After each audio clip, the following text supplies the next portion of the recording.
Think you know everything about motorcycle safety?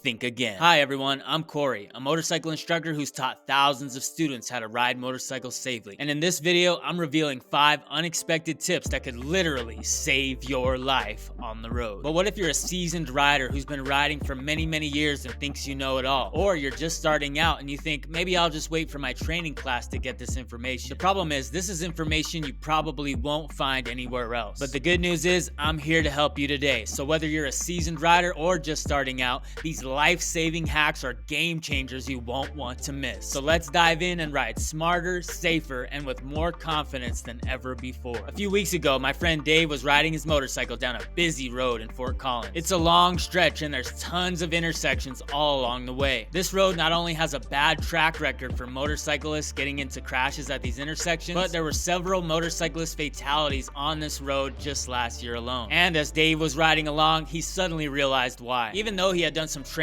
with me personally, as he was cruising his bike along, passing through these intersections, he realized that his vision was primarily focused on what was ahead of him, and he wasn't paying much attention to his peripheral vision. And these areas to the sides of us are where a lot of the dangers come from, especially those left-turning vehicles crossing in front of our path. The good news is, Dave and I had already done some training with this hazard in mind, specifically for intersection safety. Peripheral vision is crucial for motorcycle riding, as it allows riders to detect potential hazards and changes in their surroundings without having to turn their head. This wide field of view helps riders maintain situational awareness, enabling them to anticipate and react to obstacles, vehicles, and pedestrians more effectively. By utilizing peripheral vision, riders can make safer decisions, such as adjusting their speed or position on the road to avoid accidents. Additionally, it aids in maintaining balance and stability, especially when navigating through traffic or taking sharp turns. Overall, peripheral vision enhances a rider's ability to stay alert and responsive, contributing to a safer riding experience. To utilize peripheral vision for early detection of hazards, riders should maintain a relaxed and alert posture, scanning the road ahead while being aware of their surroundings. This allows you to notice potential dangers from the corners of your eyes without turning your head. To improve your peripheral vision, practice exercises like focusing on a central point while trying to identify objects or movements in your peripheral view. One thing I like to practice with is holding your thumb out in front of your face directly ahead of you and slowly move it to the left side as you continue looking ahead. Notice how far you can move your thumb before it disappears from your peripheral vision altogether. Once you get in the habit of trying this with your thumb, then try writing a word on a piece of paper, hold it out in front of you, then slowly move that paper to the side. Eventually, you'll reach a point where you can't make out what that word is anymore. Practice this over and over and you can slowly start to develop that peripheral vision and be able to identify things in that peripheral field sooner,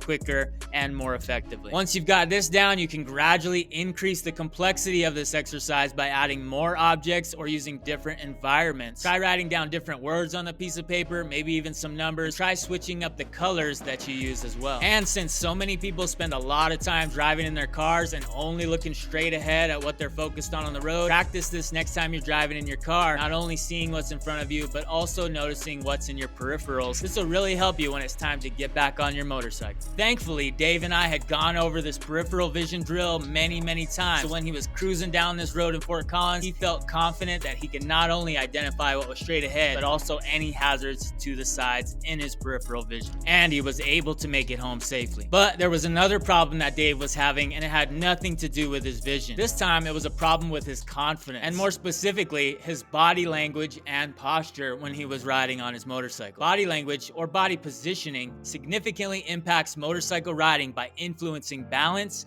control, and communication. Proper body positioning, such as leaning into turns and maintaining a relaxed posture, enhances stability and maneuverability. Additionally, using body language to signal intentions to other riders and drivers improves overall safety and coordination on the road. In essence, mastering body position is crucial for effective and safe motorcycle riding. To communicate your intentions to other riders using body language, use clear and deliberate gestures, such as pointing in the direction you plan to turn, nodding your head to acknowledge signals, and using hand signals to indicate stops or lane changes. If you're a beginner rider, I highly encourage you to keep your hands on your grips near your controls, but as you gain more experience, you can start to bring your hands up and get them involved with some of those signals. Additionally, maintaining a consistent and predictable riding posture helps convey your intentions and ensures smoother coordination within any group rides you might be a part of. In order to effectively use your body position for better control and stability, you want to maintain a relaxed and upright posture. Grip the tank with your knees and keep your elbows slightly bent. I always like to keep my forearms at a parallel angle to the ground. When cornering, lean your body with the bike, keeping your head level and eyes focused on the exit of the turn. For braking, shift your weight slightly back to maintain balance and prevent the rear wheel from lifting. Practicing these techniques can enhance your control and stability, making your ride safer and more enjoyable. With these tips, now Dave's body positioning was really looking good. But now that Dave's body positioning was starting to get dialed in, he noticed another problem he was encountering out on his ride. He mentioned to me that during one of his most recent rides, he remembered a blue car that was driving on the road. He remembered he liked the car so much he found himself staring at it as he was riding along and kind of bringing his bike right toward it. This is a very dangerous situation on a motorcycle. Fortunately, I had a remedy ready for him. The phenomenon that Dave was experiencing is known as target fixation. This is where a rider becomes so focused on an object or hazard that they inadvertently steer towards it, increasing the risk of a collision. This occurs because the motorcycle tends to follow the rider's line of sight. That's why I'm always advising my students to point your nose where you want to go. The dangers of target fixation include reduced situational awareness, delayed reaction times, and an increased likelihood of accident. Unbeknownst to Dave at the time, he was headed for a sure collision with that blue car he liked so much. To avoid target fixation, riders should practice looking where they want to go, scanning the road ahead, and maintaining a relaxed and flexible focus. By doing so, they can improve their ability to navigate safely and avoid potential hazards. Along with target fixation, Dave also noticed that he was riding a little too close to other vehicles. Maintaining a safe following distance is crucial for giving riders enough space to react to sudden stops or changes in traffic, reducing the risk of rear-end collisions. There's something called the 2-second rule, which is a simple and effective way to ensure a safe following distance. By keeping at least 2 seconds of space between your motorcycle and the vehicle in front of you, this allows you ample time to brake or maneuver in case of an emergency. You can ensure you have a 2-second following distance by counting 1/1000 to 1000 when the vehicle ahead of you passes a fixed object like a mailbox, some paint on the road, or something else, maybe a small dog. I personally like to ride with a way bigger following distance than just 2 seconds, but this is a good suggestion for the minimum space you should have. By following this 2-second rule, it'll help improve your overall safety, enhance your reaction time, and provide a buffer zone between you and other vehicles, which will help you avoid accidents. So now Dave was no longer target fixating, and he wasn't following vehicles too closely, but he still had another problem. Whenever he was trying to stop his bike, he didn't feel very controlled or smooth in doing it, and his stopping distance felt really long. To help him out, we ran some controlled braking drills. Controlled braking involves using both the front and rear brakes smoothly and progressively to achieve a balanced and effective stop. To practice this, start out by applying the front brake gently and gradually increasing pressure while simultaneously applying the rear brake. This technique helps distribute braking force evenly, preventing skidding and maintaining stability. Practicing controlled braking regularly can improve your stopping distance and overall safety out on the road. And even if you feel like your stops are really good, it never hurts to practice more. You can never be too good at stopping your bike quickly. Once Dave had gotten a lot better at these unconventional techniques to help his safety, the next thing we covered was helping him navigate the unexpected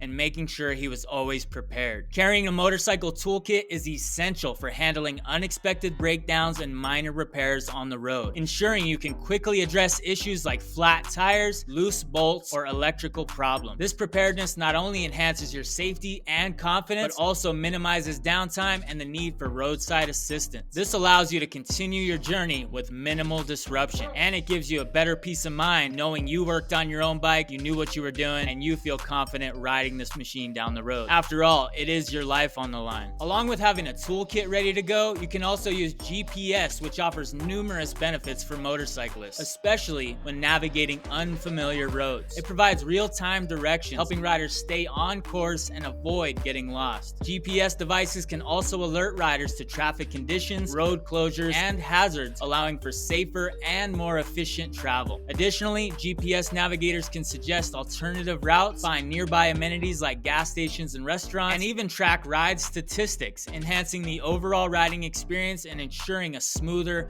more enjoyable journey. Now, with as good as GPS is these days, especially at finding alternative routes, it can't always let us know about unexpected changes, especially in the weather. Riding safely in various weather conditions requires preparation and adaptability. In rainy weather, wear waterproof gear, reduce your speed, and increase following distance to account for slippery roads. For hot weather, make sure and stay well hydrated, wear ventilated gear, and take plenty of breaks to avoid heat exhaustion. I know I get overheated really bad in the summertime. In cold weather, like we're experiencing now in Colorado, make sure you layer up with insulated clothing, use heated grips if available, and be cautious of icy patches. And if you're like me and you like to go out and ride during the windy conditions, you want to make sure and have a firm yet relaxed grip on your handlebars, and make sure you lean into the wind to maintain stability. To help you on your next motorcycle ride, make sure you always check the weather forecast before heading out and adjust your riding techniques accordingly. After navigating the unexpected, Dave felt more confident in his riding skills than ever before. But his next question to me really made me stop and think. You see, Dave didn't just want to be a weekend rider or do it for a short period. He wanted to be riding for life. And he wanted to really figure out how to embrace the journey and make sure he would stay safe for as long as possible. And Dave also had interest in doing some longer road trips in the near future, so we covered some tips to help him with that. Staying hydrated and energized during long rides is crucial for maintaining focus, alertness, and overall physical well-being. Dehydration and fatigue can impair reaction time, decision-making, and coordination, increasing the risk of accidents. By drinking plenty of water, eating nutritious snacks, and taking regular breaks, riders can ensure they remain alert and capable of handling the demands of the road. By routinely checking and servicing key components like brakes, tires, lights, and even the engine, you can prevent mechanical failures and address potential issues before they become serious problems. Proper maintenance enhances the bike's performance, extends its lifespan, and reduces the risk of accidents caused by equipment malfunctions. Plus, if you learn to do all your work yourself, not only will you save a ton of money, you'll have a lot of fun doing it, and like I mentioned before, you'll have that peace of mind knowing your machine is ready to rock and roll. Having learned and practiced all of these new but unexpected skills, Dave finally felt confident enough